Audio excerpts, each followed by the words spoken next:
Vital, now in a brand new pack. If you are planning to get involved in any running or walking events, preparation is key. The Vital Run is happening on the 1st of December and all of Expresso is very excited. Here to tell us more is Marie Barnard from Run Walk for Life, as well as our Vital expert, Andrea du Plessis. Good morning, ladies. How are you? Good morning. Good, thanks. Good to have you here once again. Now we are all getting ready and prepared for the run. What are some of the things that we need to take into consideration when preparing for a run? Right, of course, the first thing which is very important is that you need to be realistic about what distance you're going to do. Obviously, if you're going to do the 21 kilometre, you should have been running for a little while already. Yes. The 10 kilometre run and a 10 kilometre walk, you need to also be kind of on a certain level of fitness. But let's assume you're totally unfit, yes. You have done no exercise up to now and you want to get started.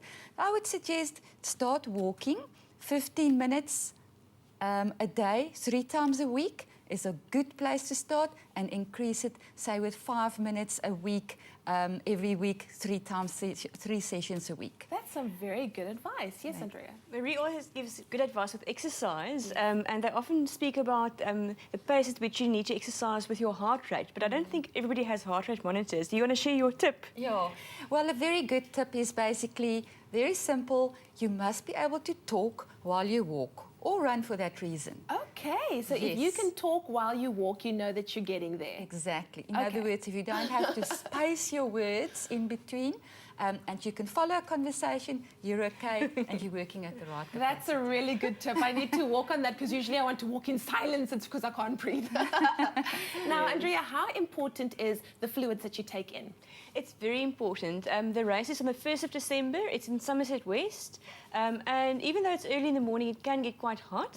So particularly people that perspire a lot need to replace the fluid that we lose through perspiration. Yes.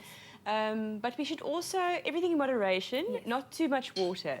So with running, we always say drink water, but also don't overhydrate, yes. Because that is as dangerous as it is to dehydrate. Very, very important. Something else that's also quite important is injuries. What kind of injuries should we be looking out for and how can they be prevented? Right. I think a very good thing is, especially when people are not very familiar of how to start exercising, yes. Is to maybe join a group like Run Walk for Life, where you've got expert knowledge and people that guide you along so that you progress in a way that you do not pick up injuries. But as a general rule, 2 things. Be realistic about what distance you're going to do. Yes. And secondly, too much too soon is a key for good injuries. Yes. If you do too much distance, too quick, too soon, you will pick up an injury. I absolutely agree with that. I think both of us are training now. Yeah. So I'm building up slowly but surely, following Marie's advice not to push it too hard, that I can still speak while I'm running. But also I want to get back to the fluid requirements, yes. Because that's quite important.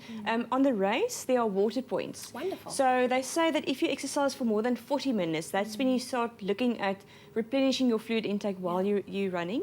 And one shouldn't really aim for more than 500 millilitres per hour if you're doing longer events. So wonderful. Some really, really good advice. How does one stay motivated, though? I think the one thing that we've spoken of before is group exercise, because I find it difficult. I'm getting home late in the day and I'm tired. And then if you have a group that you exercise with, the motivation is there. And I think that's where the Run Walk for Life groups are fantastic. Yes. I think it's ideal, and if you do not have the opportunity to join, it's always good to keep log of what you're doing. So when you go out, make a little note of how far you went, what time you took, and if you use that as a reference, it's actually quite amazing how that gives you motivation to keep going and try and working towards your goals. Well, I definitely think we're motivated. Thank you so much, Andrea and Marie, for being here to motivate us to, be at our absolute best for the Vital Run. The Vital Run's happening on the 1st of December, but before we go, if anybody still wants to enter, how do they do that? Well, there are entry forms like this in the major sports stores in the Western Cape, because the event is in Somerset West. And then they can also go to the Vital Run website. It's www.vitalrun.co.za. Well, thank you so much, ladies, once again for being here. Nice. Well, the Vital Run happening on the 1st of December, a great event for individuals, for the whole family. It's outdoors. Come along, let's have some fun. Vital, now in a brand new pack.